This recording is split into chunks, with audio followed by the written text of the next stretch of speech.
அனைவருக்கும் வணக்கம். மற்றொரு இனிய காணொலி காட்சியின் வாயிலாக உங்கள் அனைவரையும் சந்திப்பதிலே நான் பெருமகிழ்ச்சி கொள்கிறேன்.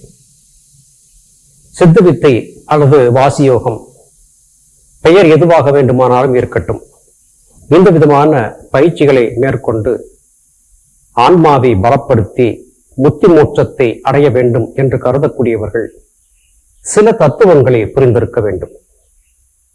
உடல் தத்துவம் புரிந்திருக்க வேண்டும், ஆத்ம தத்துவம் புரிந்திருக்க வேண்டும். இந்த இரண்டும் புரிந்திருக்காதவர்களுக்கு வாசி என்பது வசப்படாது. இது பற்றி அனைத்து சித்தர்களும் சொல்லி இருக்கிறார்கள். ஏற்கனவே இது பற்றியதான விளக்கங்கள் உங்களுக்கு தெரியும் என்றால் நீங்கள் இந்த பதிவை தவிர்த்து விடலாம். இது பற்றி ஏதும் தெரியாது என்று சொல்பவர்கள் மட்டும் இந்த பதிவை பார்க்கலாம். இது குறித்தான தேவையற்ற வாத பிரதிவாதங்களை தயவு செய்து தவிர்த்து விடுங்கள். மனித உடல் என்று சொன்னால் நாம் கண்கால் காணக்கூடிய இந்த பருவுடலை நாம் பொதுவாக சொல்கிறோம். இந்த உடலும் வாத உடல், பித்த உடல், கப உடல் என்பதாக மூன்றாக சித்தர்களால் பிரித்து பார்க்கப்படுகிறது. வாத உடல் என்பது மெலிந்த சரீரவாகு, கைகள் கால்கள் இவையெல்லாம் நீளமாக இருக்கும். பித்த உடல் என்பது அதிகம் உஷ்ணமாக இருக்கும். உள்ளங்கை உள்ளங்கால்களிலே அவர்களுக்கு அவ்வப்போது வியர்வை ஏற்படும். எப்போதுமே உடல் சூடாக இருப்பதாக உணர்வார்கள். கப உடல் என்பவர்கள் சற்று பூசிய நிலையிலே சற்று பருமனான உடலமைப்பை கொண்டிருப்பார்கள். இது இயல்பாக ஒருவருக்கு ஏற்படக்கூடிய உடல். இந்த உடலிலே வாத உடல் என்பது வழி, அதாவது காற்று ஆதிக்கம் இயல்பாகவே அவர்களுக்கு உடலிலே அதிகமாக இருக்கும். பித்த உடல் கொண்டவர்களுக்கு வெப்ப ஆற்றல் என்பது இயல்பாகவே அதிகமாக இருக்கும். கப உடல் கொண்டவர்களுக்கு நீர் ஆற்றல் என்பது சற்று அதிகமாக இருக்கும். இப்போது வாத உடல் கொண்ட ஒருவரை ஏற்றுக்கொண்டால் இவர் அதிக நேரம் பிராணாயாமம் செய்ய வேண்டிய அவசியம் இருக்காது. ஏனென்றால் அவருடைய உடல் ஏற்கனவே காற்று தேகமாக இருக்கிறது. பிராணாயாமத்தை அதிகம் செய்யும் போது காற்றின் அழுத்தம் மிகவும் அதிகமாகி அது காரணமாக இது போன்றவர்களுக்கு கைகால் குடைச்சல், வலி வேதனைகள் ஏற்படுவதற்கு வாய்ப்பு இருக்கிறது. அபான வாயு பிரிந்து கொண்டே இருக்கும். ஏப்பம் அல்லது கொட்டாவி போன்றவை வந்து கொண்டே இருக்கும். இப்படிப்பட்ட நிலைகள் எல்லாம் வாத உடல் கொண்டவர்களுக்கு பொதுவாக ஏற்படும். பித்த உடல் கொண்டவர்களுக்கு இந்த பிராணாயாம பயிற்சிகளை அதிகரிக்கும் போது மேலும் உஷ்ணம் அதிகரிப்பதாக காணப்பட்டால் அவர்கள் பிராணாயாமத்தை குறைத்துக் கொள்ள வேண்டும், நிஷ்டையை அதிகப்படுத்திக் கொள்ள வேண்டும். கப உடல் கொண்டவர்களுக்கு பிராணாயாமம் எவ்வளவு நேரம் செய்தாலும் பெரிய அளவிற்கு எந்த பாதக விளைவுகளும் ஏற்படாது. இவற்றையெல்லாம் அவரவர் உடலமைப்புக்கு ஏற்ப பார்த்து கொள்ள வேண்டும். உடலுடைய கூறு, அடிப்படை உடற்கூறு என்பது புரிந்திருக்க வேண்டும். உங்கள் உடல் எப்படிப்பட்ட உடல், எவ்வளவு நேரம் பிராணாயாமம் செய்தால் உங்கள் உடல் ஏற்கிறது என்பதை புரிந்து கொள்ளுங்கள். உங்கள் உடல் ஏற்காத போதும் வலுக்கட்டாயமாக கட்டாயப்படுத்தி அதிக நேரத்திற்கு பிராணாயாம பயிற்சிகளை செய்தால் அதனால் வரக்கூடிய பின்விளைவுகள் அதிகமாக இருக்கும். சித்தர்கள் இப்படி இந்த உடல்களை பற்றி மிகவும் ஆராய்ந்து பார்த்தார்கள். அவர்கள் ஆராய்ந்து பார்த்ததின் விளைவாகவே உடற்கூறு சாஸ்திரத்தை எழுதினார்கள். வாத உடல், பித்த உடல், கப உடல் என்பதை தாண்டி வாத பித்த இணக்கமான உடல், பித்த கப இணக்கமான உடல், சொந்த உடல், அதாவது இந்த மூன்று தத்துவங்களுமே இணைந்ததான உடல், இப்படியாகவும் உடல்களை பிரித்து வைத்திருக்கிறார்கள். இதில் எந்த வகையான உடல் உங்களுக்கு இருக்கிறது என்பதை நீங்கள் தான் கண்டுபிடிக்க வேண்டும். தேர்ந்த மருத்துவர் கண்டுபிடிப்பார். ஆனால் இப்போது பெரிதாக உடலை பற்றி ஆராய்ச்சி செய்யக்கூடிய அளவிற்கு மருத்துவர்களுக்கு பொறுமை இல்லை, நோயாளிகளுக்கும் பொறுமை இல்லை. எனவே ஏதாவது ஒரு மருந்தை கொடுத்து வேக வேகமாக அவருக்கு நிவாரணத்தை கொடுத்து விட வேண்டும் என்பதிலேயே பெரும்பாலும் எல்லோரும் குறிப்பாக இருக்கிறார்கள். இவற்றை சரியாக புரிந்து கொள்ள வேண்டும். சுவாமி சிவானந்த பரமஹம்சர் அவர்கள் சித்த வேதத்திலே சொல்லும் போது உடல் என்பது ஜீவசக்தியாகிய வாயுவே என்று சொல்லியிருக்கிறார். ஜீவசக்தியாகிய வாயுவுக்குத்தான் உடல் என்று பெயர். ஜீவன் இல்லாத உடலை பிணம் என்றுதான் சொல்லுவோம். இந்த உடலுக்கு உடல் என்று பெயர் வர வேண்டும் என்றால் அப்போது நமக்கு ஜீவன் இருந்தாக வேண்டும். ஜீவன் இருக்கும் போது ஜீவசக்தியாகிய வாயு என்பதும் இருந்து கொண்டே இருக்கும். இந்த ஜீவசக்தியாகிய வாயுதான் உடல் முழுவதும் பரவி இருக்கிறது. அது காரணமாகவே இதற்கு ஷரீரம் என்று பெயர். சரம் என்பது காற்று, ஈரணம் என்பது காற்றின் இயக்கம். காற்று இயங்குவதாலேயே இந்த உடல் சரீரம் என்று கொள்ளப்படுகிறது. எனவே எந்த உடலுக்கு எவருக்கு பிராணாயாமம் அதிக நேரம் செய்ய வேண்டும், எவருக்கு பிராணாயாமம் குறைந்த நேரம் செய்ய வேண்டும் என்பதிலே குறிப்பாக இருக்க வேண்டும். நம் உடலில் இருக்கக்கூடிய உறுப்புகள் இயங்குகின்றன. நவீன மருத்துவத்திலே நம்முடைய உடல் செல்களால் கட்டமைக்கப்பட்டது என்று சொல்லுகிறார்கள். அந்த செல்கள் எப்படி இயங்குகின்றன என்பதை பற்றி சொல்லும் போது, அந்த செல்களுக்குள்ளே சர்க்கரை என்பது உள்ளே நுழைந்து எரிபொருளாக பயன்படுகிறது. குளுக்கோஸ் என்று இதை சொல்லுவார்கள். இந்த குளுக்கோஸ் என்கிற சர்க்கரை தான் செல்களுக்கு தேவையான எரிப்பு பொருளாக பயன்படுகிறது. செல்களை தொலைத்து பார்க்கும் போது அதன் உள்ளே மைட்டோகாண்ட்ரியா என்கிற பகுதிக்குள்ளே செல் என்பது குளுக்கோஸ் என்கிற சர்க்கரையை உள்வாங்கி அதை எரிபொருளாக பயன்படுத்தி இயங்குகிறது என்று மருத்துவம் சொல்லுகிறது. செல்களை பற்றிய ஆராய்ச்சி தொடர்ந்து நடந்து கொண்டிருந்தாலும் கூட செல்களை பற்றி முழுமையாக இன்னமும் தெரிந்து கொள்ள முடியவில்லை என்று விஞ்ஞானம் சொல்லுகிறது. இந்த செல்கள் நகர்கின்றன. செல்கள் திறந்து அதற்குள்ளே சர்க்கரை செலுத்தப்படுகிறது. இது எப்படி நடக்கிறது? இதயம் சுருங்கி வருகிறது, குருதி ஓட்டம் உடல் முழுவதும் பரவுகிறது என்று சொல்லுவதை ஒப்புக்கொள்ளலாம். சரி, இருதயம் எப்படி சுருங்கி வருகிறது? அது எப்படி அந்த நேர கட்டுப்பாடு மாறாதபடியாக தொடர்ச்சியாக இயங்குகிறது? அதை இயங்க வைப்பதற்கு ஏதாவது ஒரு இயங்கு சக்தி தேவைதானே? அந்த இயங்கு சக்தி எது? ஒரு மின்சாரம் இருக்க வேண்டும் தானே? ஆம், இதயத்திலே அதை இயக்கக்கூடிய மின்சாரம் செல்கிறது என்பதை விஞ்ஞானம் ஒப்புக்கொள்ளுகிறது. அதே வேளையிலே அந்த மின்சாரம் எப்படி உருவாகியது, எங்கிருந்து வந்தது என்பதை இதுவரையிலும் கண்டுபிடிக்க முடியவில்லை. இதையே ஜீவசக்தியாகிய வாயு என்று சித்தர் பெருமக்கள் குறிப்பிட்டார்கள். ஜீவசக்தியாகிய வாயுதான் உடல் முழுவதும் மின்சாரமாக பாய்ந்து ஒவ்வொரு செல்களையும் இயக்கிக் கொண்டிருக்கிறது. இது காரணமாகவே இந்த உடல் இயங்கிக் கொண்டிருக்கிறது. என்றால் இந்த உடல் இயங்குவதற்கு அடிப்படையாக இருந்தது மின்சாரம். மின்சாரம் என்பதை எப்படி புரிந்து கொள்வது? வெப்ப ஆற்றல்.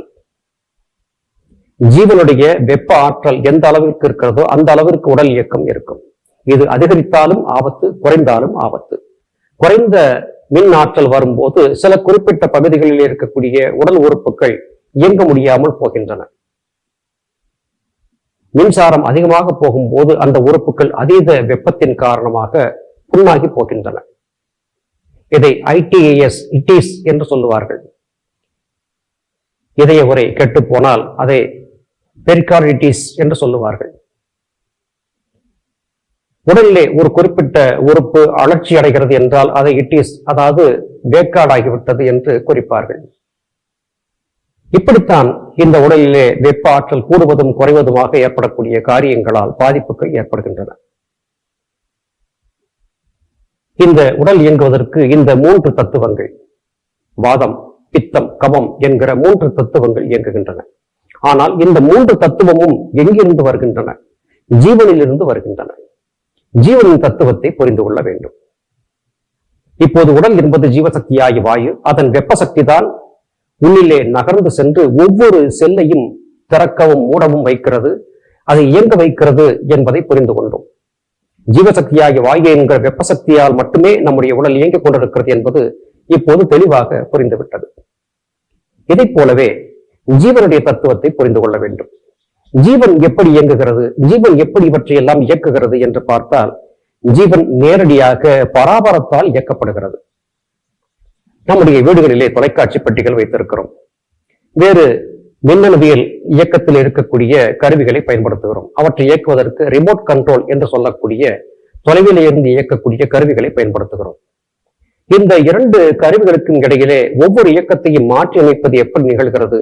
மின்காந்த அலைகள் மூலமாக அனுப்பப்படக்கூடிய சமிக்ஞைகள் உள்ளே சென்று இயக்க சக்திகளாக மாற்றப்பட்டு இயக்குகின்றன. பராபரம் என்பது இப்படிப்பட்ட ஒரு மிகப்பெரிய ஆற்றல் பொருந்திய ஒரு சக்தியாக இருக்கிறது. அந்த பராபரத்தின் சக்தி தான் உலகில் இருக்கக்கூடிய அனைத்து விதமான ஜீவன்களும் இயங்குவதற்கு தேவையான இயக்க சக்தியை கொடுக்கிறது. ரிமோட் கண்ட்ரோல் பராபரத்திலும் இருக்கிறது. நாம் வெறுமனே இயங்கிக் கொண்டிருக்கிறோம். ஆகாயத்திலே இருந்து இறங்கி வரக்கூடிய பராபரத்தின் தத்துவம் என்பது சகல உயிர்களையும் சமமாக பிணைத்து வைத்திருக்கிறது. இந்த பிணைப்பால் தான் பராபரத்தின் விருப்பத்தின் பேரிலேதான் நாம் இயங்கிக் கொண்டிருக்கிறோம்.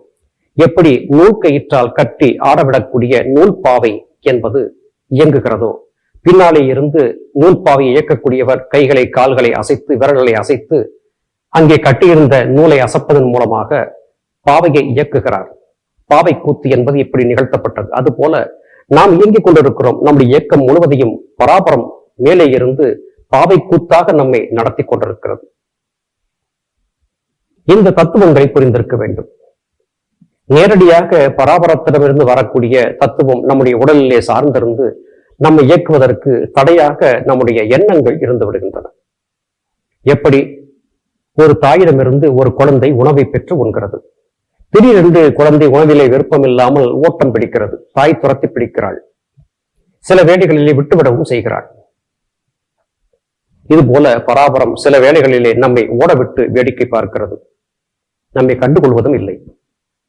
நல்ல குழந்தை, தாயின் சொல் பேச்சு கேட்கக்கூடிய குழந்தை அழகாக தாயின் மடியிலே அமர்ந்திருந்து உணவு உட்கொள்கிறது. தாயின் பேச்சை கேட்கிறது. அதுபோல பராபரம் நம்மை இயக்குவதற்கு தயாராக இருந்தாலும் கூட பராபரத்தோடு இணக்கத்தை காட்டுவதற்கு நாம் தயாராக இல்லை என்பதுதான் எல்லா விதமான பிரச்சனைகளுக்கும் காரணம். இந்த பூமி தத்துவம் என்று சொன்னால் ஏதோ உடல் உறுப்புகள் என்று மட்டும் நாம் கருதி கொண்டிருக்கிறோம். இந்த உடல் உறுப்புகளுக்குள்ளாக என்ன எல்லாம் இருக்கின்றன தெரியுமா? மண்ணோடு கூட உலோகங்கள் இருக்கின்றன, உப்புக்கள் இருக்கின்றன, உபரசங்கள் இருக்கின்றன, பாஷாணங்கள் இருக்கின்றன. இப்படி பலவும் இந்த உடலிலே இருக்கின்றன.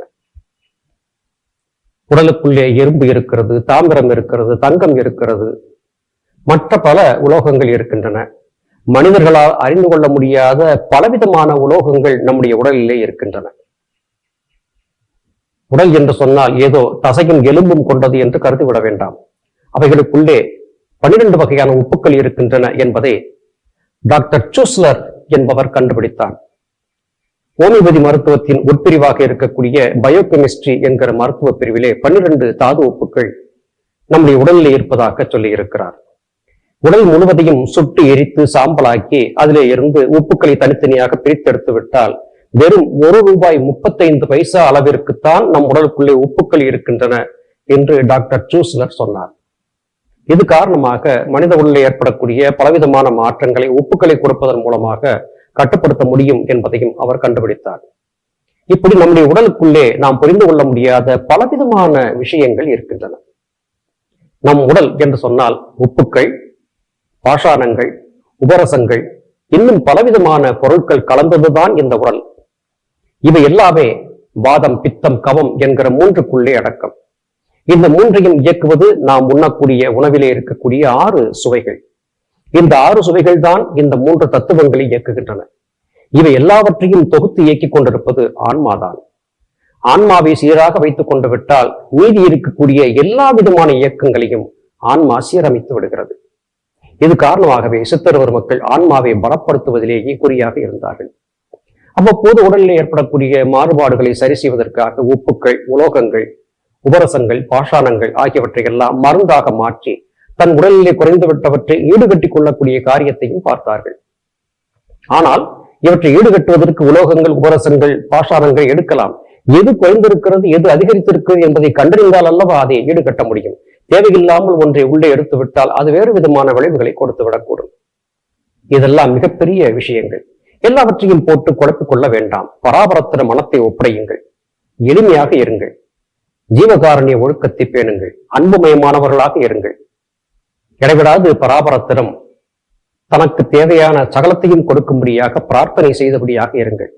ஆன்மா திடப்படும். ஆன்மா திடப்பட்டால் சரீரம் திடப்படும். அதாவது ஜீவசக்தியாகிய வாயு திடப்படும். ஜீவசக்தியாகிய வாயு சகல இயக்கங்களையும் பார்த்துக் கொள்ளும்.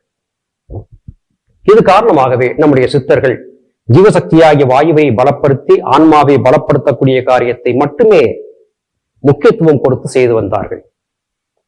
இதுவே இந்த 2 தத்துவங்களின் அடிப்படை. ஜீவ தத்துவம் தான் உடல் தத்துவத்தை இயக்குகிறது. உடல் தத்துவம் தான் உடலில் இருக்கக்கூடிய சகல விதமான உறுப்புகளையும் இயக்குகிறது. உடல் என்று சொன்னால் ஜீவசக்தியாகிய வாயு, ஜீவன் என்று சொன்னால் அது ஆன்மா, அது பரமாத்மாவோடு தொடர்புடையது. பரமாத்மா ரிமோட் கண்ட்ரோல் மூலமாக நம்மை இயக்கிக் கொண்டிருக்கிறது. இதை புரிந்து கொண்டு விட்டால் யோகி நிச்சயமாக வெற்றி காண்பான். பராபரத்தை சரணடைந்திருக்க வேண்டும். பராபரத்தினுடைய சிந்தனை நழுவாது இருக்க வேண்டும். அன்புமயமாக இருக்க வேண்டும். இவை நடந்தால் நிச்சயமாக வாசி யோகி வெற்றி கொள்ளலாம். மீண்டும் மற்றும் ஒரு காணொளி காட்சியை உங்களை சந்திக்கிறேன். அதுவரையிலும் நன்றி, வணக்கம்.